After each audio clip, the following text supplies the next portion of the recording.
Hello dear students, I hope all of you are doing really well.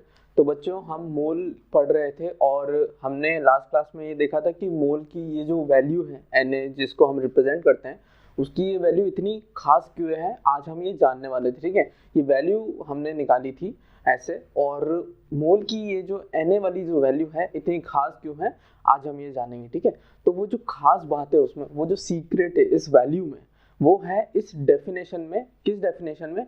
मोल की definition में।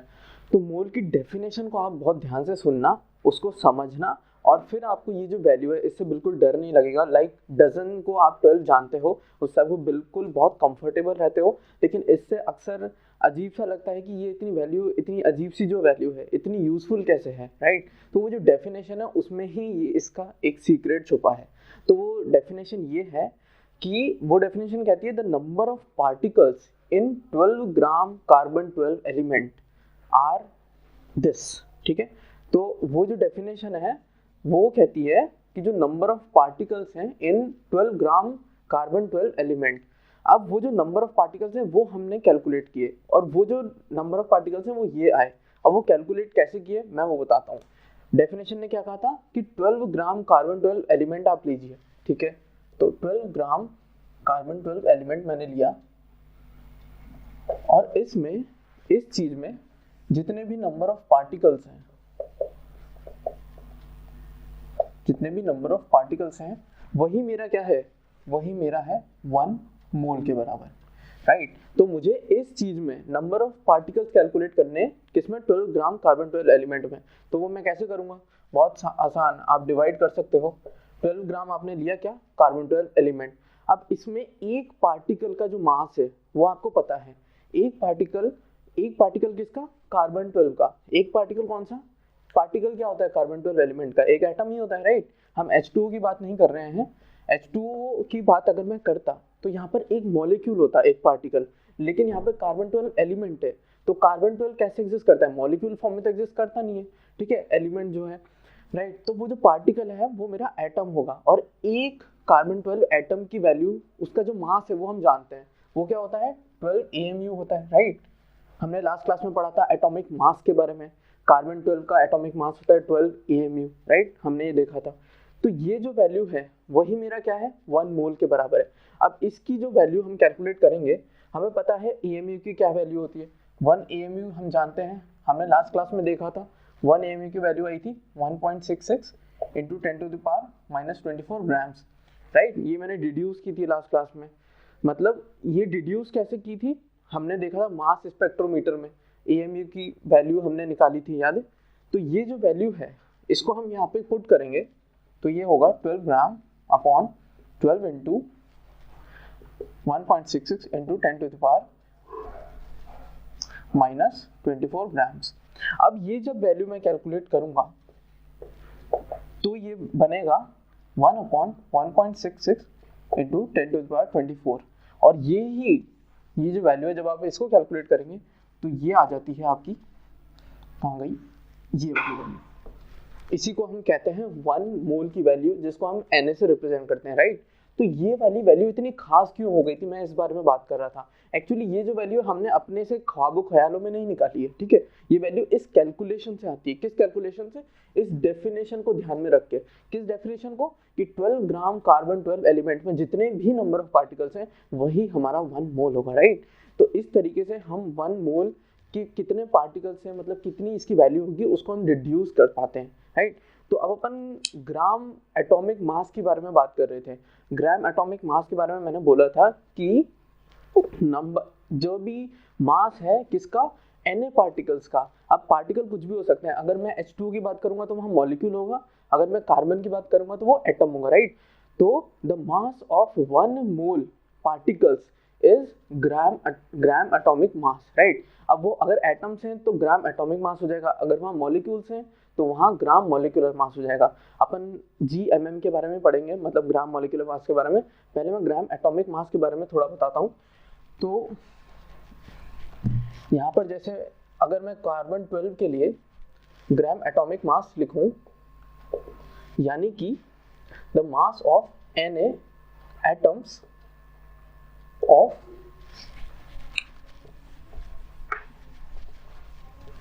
Mass of Na atoms of C12 element. अब C12 element के एक atom का मास मैं जानता हूँ क्या है 12 AMU, राइट। एक एटम का मास है 12 AMU और मुझे किससे मल्टीप्लाई करना है इसे Na से, क्योंकि मैं Na एटम्स का मास निकाल रहा हूँ। तो यहाँ पर ये वैल्यू हो जाती है 12 EMU इंटू Na। अब आप जानते हो AMU की वैल्यू, ये दोनों चीजें इतनी खास हैं, हमने अभी अभी डिड्यूस किया था कि Na is equal to 1 gram upon 1 AMU, right. यहीं से अपनी डेफिनेशन आई थी। Na क्या होता है 1 ग्राम बाय 1 AMU। तो जब मैं इसे यहाँ पे पुट करूँगा तो ये हो जाएगा 1 ग्राम बाय 1 AMU, राइट। तो ये हो जाता है मेरा 12 ग्राम, यानी कि ग्राम atomic mass of carbon 12 element is 12 ग्राम। अब मैंने यहाँ पे एटॉमिक मास क्यों यूज़ किया, मॉलिक्यूलर क्यों नहीं यूज़ किया, मैं मॉलिक्यूलर के बारे में बताने वाला हूँ। मॉलिक्यूलर मैंने इसलिए यूज़ नहीं किया क्योंकि कार्बन 12 एक एटम की फॉर्म में एग्जिस्ट करता है, ना कि मॉलिक्यूल में। मैं यहाँ पे वाटर का नहीं कैलकुलेट कर रहा हूँ। अगर मैं वाटर का कैलकुलेट करता तो यहाँ पर वाटर के लिए मुझे ग्राम मॉलिक्यूलर मास लिखना होता, राइट। मैं इसका भी लिख के बताऊंगा आपको, लेकिन अभी अपन एटम्स में चल रहे हैं। तो अभी अपन ने देखा एटॉमिक मास, फिर अपन ने देखा ग्राम एटॉमिक मास। अब अपन आगे बढ़ते हैं, अपन ने मोल के बारे में देखा, अब अपन आगे बढ़ते हैं और भी तरीके के मास के बारे में मैंने बताया था। लाइक रिलेटिव एटॉमिक मास एक होता है और एवरेज एटॉमिक मास एक होता है, और एटॉमिक मास यूनिट के बारे में अपन पढ़ चुके हैं। तो अब अपन दो चीजें देखते हैं, एक रिलेटिव एटॉमिक मास और एक एवरेज एटॉमिक मास, राइट। तो रिलेटिव एटॉमिक मास के बारे में पता करने से पहले अपन को ये पता होना चाहिए कि रिलेटिव वर्ड का एक्चुअल मीनिंग क्या होता है। रिलेटिव वर्ड का मीनिंग होता है कोई भी चीज जो दूसरे के रिलेटिव, उसकी वैल्यू क्या है। फॉर एग्जाम्पल अपन एक बेसिक चीज समझ सकते हैं कि मान लो मुझे किसी का वेट किसी और के रिलेटिव कैलकुलेट करना है, राइट। मान लो दो भाई हैं, एक ए उसका मास है, मतलब उसका वेट या मास जो भी 40 kg, और जो बी है उसका है 20 kg। अब अगर मैं आपसे कहूं कि what is the mass of A relative to B, अगर मैं आपसे ये कहूं तो आप क्या करोगे, आप कहोगे mass of A divide by mass of B. ऐसे आप कैलकुलेट करते हो रिलेटिव वैल्यू, यानी वो क्या आ जाएगा 2। अगर मैं आपसे कहूं what is the mass of B relative to mass of A, तो आप क्या करोगे, mass of B divide by mass of A, that is 1/2, right. तो इस तरह से हम रिलेटिव वैल्यूज एक्चुअली में कैलकुलेट करते हैं किसी भी चीज की, यानी कि हमें रिलेटिव पता होना चाहिए कि हम किसके रिलेटिव कर रहे हैं, ये तो हमें पता होना चाहिए ना। अब मैं ये क्वेश्चन गलत होगा, what is the mass of A relative, अरे रिलेटिव टू व्हाट, और मैं ये कहूँ कि what is the relative mass of A, तो रिलेटिव मास ऑफ ए का कोई मतलब नहीं है। आपको ये बताना पड़ेगा कि आप किसके रिलेटिव ये बात कर रहे हैं, यानी कि किसके रेस्पेक्ट में ये बात कर रहे हैं। तो यहाँ पे हमने क्या किया, mass of A with respect to B, यानी कि रिलेटिव टू बी, या फिर यहाँ पे जो अपन ने उल्टा किया, राइट। तो इसी तरीके से रिलेटिव एटॉमिक मास में भी आप ये सवाल करोगे कि सर एटॉमिक मास तो हम कैलकुलेट कर रहे हैं, लेकिन किस चीज़ के रिलेटिव कर रहे हैं तो आपको पता होना चाहिए ना। हवा में तो आप रिलेटिव कैसे करोगे, जैसे मैंने कहा what is the relative mass of A, that is wrong. You should tell that to with which you are comparing, आप किसके रिलेशन में, किसके रेस्पेक्ट में, किसके रिलेटिव ये बात कर रहे हैं। तो यहाँ पर ये बात आपको क्लियर होनी चाहिए कि जो रिलेटिव एटॉमिक मास होता है वो होता है विद रेस्पेक्ट टू 1 AMU। आप कैलकुलेट करोगे 1 AMU के रेस्पेक्ट में, तो बहुत आसान हो गया। आप जिसकी भी रेस्पेक्ट में कैलकुलेट करते हो उससे क्या करते हो, आप हमेशा डिवाइड कर देते हो। जैसे हमने क्या किया, यहाँ पे मास ऑफ ए को कैलकुलेट किया विद रेस्पेक्ट टू बी, या फिर यहाँ मास ऑफ बी को कैलकुलेट किया विद रेस्पेक्ट टू ए, यानी कि हमने क्या किया, डिवाइड कर दिया। ये तो आप करते हो। तो इसी तरीके से यहाँ पर आपको अब तो आज गया होगा समझ में कि जैसे मान लो मुझे रिलेटिव एटॉमिक मास निकालना है ऑक्सीजन का, तो ऑक्सीजन का मास मुझे पता है एक एटम का क्या होता है 16 AMU, राइट। और अब मैं किसके रिलेटिव ये मैं जानता हूँ, ये कहाँ से आया, ये बाय डेफिनेशन है, ये बाय डिफॉल्ट आप कह सकते हो कि मुझे हमेशा यही अज्यूम करना है। जैसे मैंने आपसे कहा था कि 1 मोल की डेफिनेशन में आपको क्या करना है, 12 ग्राम कार्बन 12 एलिमेंट में नंबर ऑफ पार्टिकल कैलकुलेट करने हैं। अब ये उसकी बाय डिफॉल्ट डेफिनेशन थी। इसी तरीके से यहाँ पर आपको मानना पड़ेगा कि हम with respect to 1 AMU calculate कर रहे हैं। तो यहाँ पर अगर मैं सीधा ये काम करूँ तो क्या हो जाएगा, इसका आंसर आ जाएगा 16। बस बच्चों यहीं पे डिफरेंस आ जाता है। आप हमेशा कुछ बच्चे क्या कंफ्यूज रहते हैं कि सर यूनिट कहाँ लगानी है कहाँ नहीं लगानी है। अब आप देखिए relative atomic mass is same as gram atomic mass, बस मैग्नीट्यूड में सेम है, बस यूनिट का फर्क है। वहाँ पर यूनिट थी AMU और यहाँ पर ये यूनिट लेस है, और यूनिट लेस तो होना ही पड़ेगा राइट, क्योंकि रिलेटिव वैल्यू क्या होती है, हमेशा यूनिट लेस होती है। उसमें सिर्फ क्या होता है, उसका मैग्नीट्यूड होता है, और मैग्नीट्यूड क्या आ रहा है, सेम आ रहा है एज ग्राम एटॉमिक मास। तो अब अपन ये कह सकते हैं, मैं अब एक साथ इन 3 चीज़ों को लिख के बताता हूँ ताकि आपको कंफ्यूजन ना हो। अपन ने अभी तक 3 मासेस के बारे में देखा, अपन ने एटॉमिक मास देखा, अपन ने ग्राम एटॉमिक मास देखा, अपन ने रिलेटिव एटॉमिक मास देखा। अगर मैं ऑक्सीजन एटम के लिए ये सब तीनों चीज़ें कैलकुलेट करूँ, मैं क्या कर रहा हूँ, यहाँ पर ऑक्सीजन एटम को ले रहा हूँ और उसके लिए ये तीनों चीज़ें कैलकुलेट कर रहा हूँ। पहली एटॉमिक मास, वो क्या आया था मेरा 16 AMU राइट, एक एटम का मास क्या था 16 AMU। फिर ग्राम एटॉमिक मास ऑफ ऑक्सीजन, इसकी क्या डेफिनेशन होती है, हमेशा आप डेफिनेशन से चलोगे। इसकी क्या होती है, एक मोल ऑक्सीजन एटम्स का मास, एक मोल यानी कि Na ऑक्सीजन एटम्स का मास, Na इंटू 16 AMU। और ये क्या वैल्यू आई थी, ये थी 16 ग्राम। और अब आपको पता है ये क्यों यहाँ पर मैंने सीधे 16 लिख दिया, ये ऐसा नहीं है आपको पढ़ा दिया जाता है कि बस 16 AMU की जगह ग्राम लिख देना बच्चों, तो मोल की यानी कि एक मोल की वैल्यू आ जाएगी, यानी ग्राम एटॉमिक मास हो जाएगा। हमने ऐसे नहीं पढ़ा है, हमने देखा है कि एक्चुअली ये 16 AMU को 16 ग्राम क्यों लिख रहे हैं, वो इसलिए खास बात इसमें है कि actually Na into AMU is equal to 1 gram. आपको पता है ना, Na मल्टीप्लाइड बाय 1 AMU हो रहा है 1 ग्राम एक्चुअली। क्यों, Na निकला ही ऐसे है। Na की खास बात क्या थी, हमने क्या किया था वहाँ पे 1 ग्राम अपन 1 AMU ही तो किया था, यही तो Na की वैल्यू आई थी। याद करो आप, अभी अपन ने देखा था 12 ग्राम अपन 12 AMU राइट, ये इसको अपन ने कैलकुलेट किया था जब अपन मोल के बारे में पढ़ रहे थे, जब अपन Na कैलकुलेट कर रहे थे तो इसी की वैल्यू तो आई थी Na, यानी कि 1 ग्राम बाय 1 AMU क्या था Na, यानी कि मैं Na इंटू 1 AMU क्या लिख सकता हूँ 1 ग्राम, यानी कि मैं इसको क्या लिख सकता हूँ 16 ग्राम लिख सकता हूँ। इसलिए इसे मैग्नीट्यूड जो है इसको चेंज नहीं करते हैं, इसका और कोई सीक्रेट नहीं है, यही सीक्रेट है, इसी में इस मैग्नीट्यूड को चेंज न करने का सीक्रेट छुपा हुआ है राइट। तो हमने क्या किया यहाँ पे, ग्राम एटॉमिक मास अब कैलकुलेट किया। अब अपन ने देखा है फिर रिलेटिव एटॉमिक मास, उसमें क्या करा था अपन ने, अगेन अपन ने लिया था एटॉमिक मास ऑफ ऑक्सीजन यानी कि 16 AMU, और अपन ने उसको किससे रिस्पेक्ट में कैलकुलेट किया था, 1 AMU के रिस्पेक्ट में कैलकुलेट किया था, यानी कि ये क्या हो जाएगा 16 हो जाएगा। तो अब आप देख रहे हो यहाँ पर ये वैल्यू आई, यहाँ पर ये वैल्यू आई, और यहाँ पर ये वैल्यू आई, यानी कि क्या हो रहा है, सिर्फ यूनिट्स में फर्क आ रहा है। ये यूनिट लेस है, इसकी यूनिट ग्राम है, इसकी AMU है। लेकिन मैं नहीं चाहता था, मैंने इतना सब कुछ इसलिए बताया क्योंकि मैं नहीं चाहता था, मैं सीधा चाहता तो ये भी लिख सकता था, लेकिन और आपको बोल सकता था कि यहाँ AMU लगा दो, यहाँ ग्राम और यहाँ पे यूनिट लेस। लेकिन हर चीज़ अपन को जब डिराइव करेंगे, जब अपन बाय डेफिनेशन चलेंगे, उसके बाद डिराइव करेंगे और उसके बाद चीज़ों को देखेंगे। आपको दोनों चीज़ों में आप माहिर होना चाहिए आपको फॉर JEE एडवांस क्रैक में, ठीक है। तो अगर आपको JEE एडवांस को अच्छे से टैकल करना है तो आपको दोनों चीज़ों में माहिर होना चाहिए। कौन सी दोनों चीज़ें, एक आपको आना चाहिए वो रास्ता जहाँ आप डेफिनेशन के थ्रू डेरिवेशन, पहले डेफिनेशन फिर डेरिवेशन और फिर आप फाइनल रिजल्ट्स पे पहुंचो। और आपको दूसरी चीज़ होनी चाहिए, आपको रिजल्ट्स एक्चुअली में सीधे मालूम भी होने चाहिए, क्योंकि कई बार क्या होता है रिजल्ट सीधे आप यूज़ कर पाते हो, ठीक है, और कभी कभार इतने ट्रिकी हो जाते हैं सवाल कि आपको थ्रू डेफिनेशन जाना पड़ता है। आपको पता होना चाहिए कि हमने एक्चुअली ये लिखा क्यों है, ठीक है। बच्चे क्या करते हैं, लिख लेते हैं और फिर कंफ्यूज रहते हैं कि कहीं कोई ट्रिकी क्वेश्चन आ गया तो हम क्या करेंगे, क्या ये सीधे अप्लाई कर पाएंगे, नहीं। आपने क्या किया, यहाँ डिराइव किया है, हर चीज़ आपने डेफिनेशन के थ्रू आप गए हो, तो अब क्या होगा, आप किसी भी चीज़ को टैकल कर सकते हो। और हम डायरेक्टली क्यों कहते हैं कि इसे याद करना चाहिए, क्यों, क्योंकि आपको फास्ट भी होना पड़ेगा राइट। तो हमें दोनों चीज़ों में बहुत अच्छे से माहिर होना चाहिए।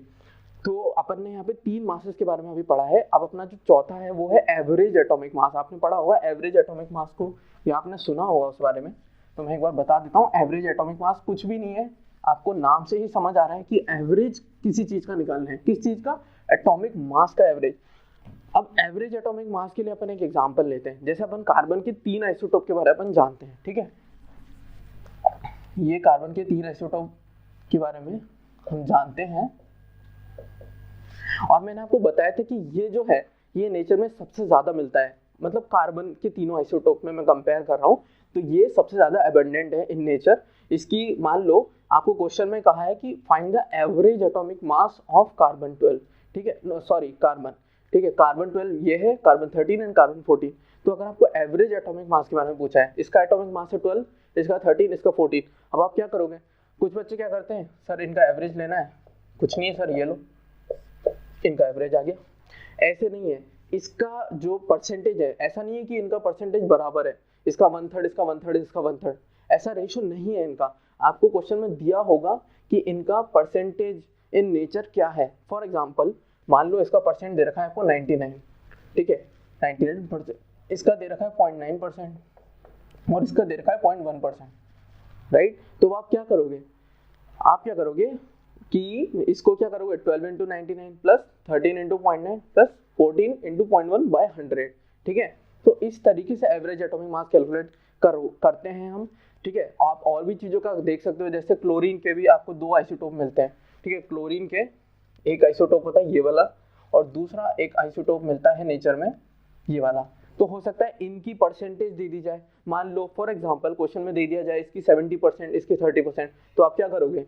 आप कुछ नहीं, 35 इंटू 70, मान लो इसकी 70% दे रखी है, इसकी 30 दे रखी है, 75 into 30 plus 37 into 30, 35 into 70 plus 37 into 30/100, ये आ जाएगा इसका एवरेज एटॉमिक मास, राइट। तो इस तरीके से क्वेश्चंस में बहुत आसान होते हैं, इजी होते हैं बहुत ये, लेकिन यहाँ पर हमें वो गड़बड़ नहीं करनी है। कुछ बच्चे ने, मैंने देखा है कुछ बच्चों को करते हुए, वो क्या करेंगे 35 प्लस 37/2, ऐसा नहीं है, इनकी परसेंटेज आपको दे रखी होगी, ठीक है। तो वहाँ पर वो यूज़ करनी है आपको, वो इसलिए दे रखी है, यूज़ करने के लिए दे रखी है, ठीक है। तो वहाँ पर ये अपन को सीधा सीधा समझ आता है, ठीक है, कि अगर ये 99% है तो इसका 99 पार्ट्स होंगे, इसके 0.9 पार्ट्स होंगे, इसके 0.1 ही होंगे, राइट। तो इसका पलड़ा बहुत भारी होगा इन एटॉमिक मास। यानी आप ये, मैं ये कह सकता हूँ, आप सोच भी सकते हो कि अगर मैं इसका एवरेज एटॉमिक मास कैलकुलेट करूँगा तो 12 के बहुत करीब आएगा, ना 13 ना 14, बल्कि 12 के बहुत करीब आएगा। वो क्यों? क्योंकि इसमें 99% तो इसका हिस्सा है, इसका सिर्फ 0.9 और इसका सिर्फ 0.1 है, राइट। तो ये होता है अपना एवरेज एटॉमिक मास। तो अपन अब 4 मासेस के बारे में अपन देख चुके हैं, average atomic mass, relative atomic मास, ग्राम एटॉमिक मास, एटॉमिक मास, और अपन ने एक और चीज़ देखी थी, एटॉमिक मास यूनिट, राइट। तो आई होप आपको इन सब मासेस में कोई कंफ्यूजन नहीं होगा, अपन ने सब कुछ डिराइव करके किया है। अब अपन ये जो 5 चीज़ें अपन ने देखी हैं, कौन कौन सी याद रखेंगे अपन सीक्वेंस में? एक एटॉमिक मास अपन ने देखा, एक ग्राम एटॉमिक मास, एक रिलेटिव एटॉमिक मास, एक एवरेज एटॉमिक मास और एक एटॉमिक मास यूनिट, राइट। इसको AMU ऐसे लिख सकता हूँ मैं। तो इन 5 चीज़ों को अपन ने देखा। अब अपन 5 चीज़ें ही मॉलिक्यूल्स के लिए भी देख सकते हैं। एक होता है मॉलिक्यूलर मास, फिर होता है ग्राम मॉलिक्यूलर मास, फिर रिलेटिव मॉलिक्यूलर मास, फिर एवरेज मॉलिक्यूलर मास, और एक होता है यूनिफाइड मास, राइट। तो अब इन चीज़ों में आई होप आपको इसमें बहुत इजी लगने वाला है। आप ये समझो, ये एटॉमिक मास है, यानी कि एक एटम का मास हम कैलकुलेट कर रहे थे। अब यहीं पर अगर मैं मॉलिक्यूलर मास कहूँ तो मॉलिक्यूलर मास का क्या होगा? एक मॉलिक्यूल का मास मुझे कैलकुलेट करना है, ठीक है। तो मैं एक एक बार जल्दी जल्दी इन 5 को एक बार ले लेता हूँ। जैसे मॉलिक्यूल में मेरा फेवरेट, जैसे आप जानते हैं, H2O, ठीक है। अब इसका अगर मेरे को मॉलिक्यूलर मास कैलकुलेट करना है तो इसमें 2 एटम हाइड्रोजन के, 1 ऑक्सीजन का है, तो मैं क्या लिखूंगा 2 इंटू, अब हाइड्रोजन का आप मास जानते हो, हाइड्रोजन एटम का क्या है 1 AMU, राइट, और ऑक्सीजन का क्या है 16 AMU, तो ये क्या हो जाएगा 18 AMU, राइट। ये हो गया अपना मॉलिक्यूलर मास। अब ग्राम मॉलिक्यूलर मास में याद करो वो डेफिनेशन, ग्राम नहीं लगाना है, मैं ये नहीं कहूँगा बच्चों 18 ग्राम कर दो इसे, नहीं, आप डेफिनेशन याद करो। क्या थी डेफिनेशन? कि 1 मोल H2O मॉलिक्यूल्स का मास क्या होगा? ग्राम मॉलिक्यूलर मास होगा। तो ग्राम molecular mass of H2O is 1 mole H2O molecules का, H2O एक मॉलिक्यूल का मास है 18 AMU, तो 1 मोल का क्या होगा Na into 18 AMU। अब आप जानते हो क्यों मैंने इसको ऐसा लिखा, इसको मैंने ऐसा लिख दिया, क्यों लिखा आप जानते हो। 18 को तो 18 लिख दिया, और Na into 1 AMU क्या होता है? We know that it's 1 gram, right. हमने हवा में चीज नहीं की, हम जानते हैं एक्चुअली Na की वैल्यू कैसे आई थी। एक्चुअली Na की वैल्यू ऐसे आई थी 1 ग्राम अपॉन 1 AMU, तो Na था, तो हम इसको ऐसे लिख सकते हैं, राइट। तो ये हो गया अपना ग्राम मॉलिक्यूलर मास। अब relative molecular mass, relative molecular mass कैसे होगा? रिलेटिव मॉलिक्यूलर मास में क्या होगा, H2O का मैं लिख रहा हूँ, अगर मैं रिलेटिव मॉलिक्यूलर मास लूँ तो 18 AMU अपॉन 1 AMU, राइट। वैसे ही तरीका अपना किसके रेस्पेक्ट में करेंगे, 1 AMU के, तो ये हो गया 18। अब आप देखो सब कुछ वैसे ही चल रहा है, ये क्या आया था इसका आंसर 18 AMU, यहाँ पर 18 ग्राम और यहाँ पर 18। अगेन जैसा अपन ने एटम्स के लिए देखा था, ये था एटॉमिक मास, तो यहाँ पे अपन ने AMU लिया था, यहाँ पे ग्राम और यहाँ यूनिट लेस था, सेम वही चीज चल रही है, बस मॉलिक्यूल्स के लिए चल रही है, ठीक है। इसी तरीके से अपन एवरेज मॉलिक्यूलर मास कैलकुलेट कर सकते हैं, किन्हीं दो मॉलिक्यूल्स का मास दे दिया जाएगा, उनकी परसेंट दे दी जाएगी और अपन को एवरेज करना होगा, ठीक है। बहुत बेसिक मैथ्स है, ठीक है। और लास्ट में है यूनिफाइड मास। अब इसका क्या चक्कर है, इसका बच्चों ये चक्कर है, इसका कुछ भी नहीं है, लोग कंफ्यूज रहते हैं, यूनिफाइड मास कोई नई चीज है, ठीक है, कोई नई चीज नहीं है, वही चीज है, वही कौन सी, वही चीज है। किसके साथ मैंने लिखा है, आप देखो मैंने इनमें क्रोनोलॉजी फिक्स की है, यहाँ पे एटॉमिक मास यूनिट के सामने मैंने लिखा है यूनिफाइड मास। ऐसा क्यों, इसका कोई खास वजह तो रही होगी, इसकी वजह है बच्चों, एटॉमिक मास यूनिट ही यूनिफाइड मास है, इसको अपन यू स्मॉल यू से रिप्रेजेंट करते हैं, लेकिन ये कुछ भी नहीं है, AMU ही है। तो फिर सर अगर AMU ही है तो यू क्यों लाया आप नया? एक्चुअली क्या है कि कुछ लोगों को परेशानी हुई, क्या परेशानी हुई, उन्होंने कहा कि देखिए आपने AMU, क्या बोलते हैं आप AMU को, एटॉमिक मास यूनिट, यानी कि एक एटम के मास की यूनिट, ठीक है, और आप यूज किस में कर रहे हो इसे, मॉलिक्यूल में। आपने क्या कहा, H2O मॉलिक्यूल का मास क्या बताया आपने, 18 AMU, यानी कि आपने मॉलिक्यूल का मास कोट कर रहे हो और बोल रहे हो एटॉमिक मास यूनिट, ये तो नाइंसाफी हुई, मॉलिक्यूल के साथ ये नाइंसाफी हुई, ऐसा उन्होंने कहा, ठीक है। तो हमने कहा कि ठीक है आप परेशान मत होइए, आपको ये नाइंसाफी लगती है मॉलिक्यूल के साथ, तो एक नई चीज कर देते हैं। हम क्या करते हैं, जब भी हम मॉलिक्यूल का मास कोट करेंगे, जब भी हम किसी H2O जैसे मॉलिक्यूल का मास कोट करेंगे, तो हम उसे AMU नहीं, हम उसे U रिप्रेजेंट कर देंगे, बस इतनी सी बात है और कुछ भी नहीं है, बस ये रिप्रेजेंटेशन का फर्क है। क्योंकि कुछ लोगों ने कहा कि एटम की जगह मॉलिक्यूल कर रहे हो तो यहाँ पे एटॉमिक मास यूनिट नहीं आना चाहिए, तो हमने कहा ठीक है एटॉमिक मास यूनिट नहीं, U आ जाएगा, ठीक है। आप ठीक है, ऐसा उनसे हमने कहा, तो उन्होंने कहा ठीक है अब बढ़िया है। लेकिन मैं ये कह रहा हूँ कि एटॉमिक मास यूनिट लिखना गलत नहीं है, ऐसा नहीं है कि मैंने पहले गलत लिख दिया था, it is same as 18 AMU, मैंने पहले गलत नहीं लिखा था, इसको ये भी लिख सकते हो, ये भी लिख सकते हो, बस मैंने अभी चेंज इसलिए किया ये बताने के लिए कि यूनिफाइड मास कोई खास चीज नहीं है, कोई नई चीज नहीं है, वही 18 AMU, आप ये लिखो या ये लिखो कोई फर्क नहीं है, कोई अंतर नहीं है, कोई गलत नहीं है, राइट। तो इस तरीके से अपने ये सारे मासेस 5 ये और 5 ये बहुत आसान इजी वे में अपन ने समझे। तो ये अपना जो मासेस का सेक्शन है ये यहीं पे खत्म होता है, आगे अपन देखेंगे नई चीजें, राइट। तो थैंक यू सो मच। और आपको कोई भी कंफ्यूजन हो, कोई डाउट हो, ठीक है, तो आप कमेंट सेक्शन में नीचे आप पोस्ट कर सकते हैं डाउट को, मैं वादा करता हूँ कि हर डाउट का, ठीक है, आपको पर्सनली मैं जवाब दूंगा और आपके हर डाउट को यहाँ पे सॉल्व करने के लिए हम यहीं पर तत्पर हैं, ठीक है, आप ही के लिए वीडियोस हैं, राइट। तो इस तरीके से अपन ने यहाँ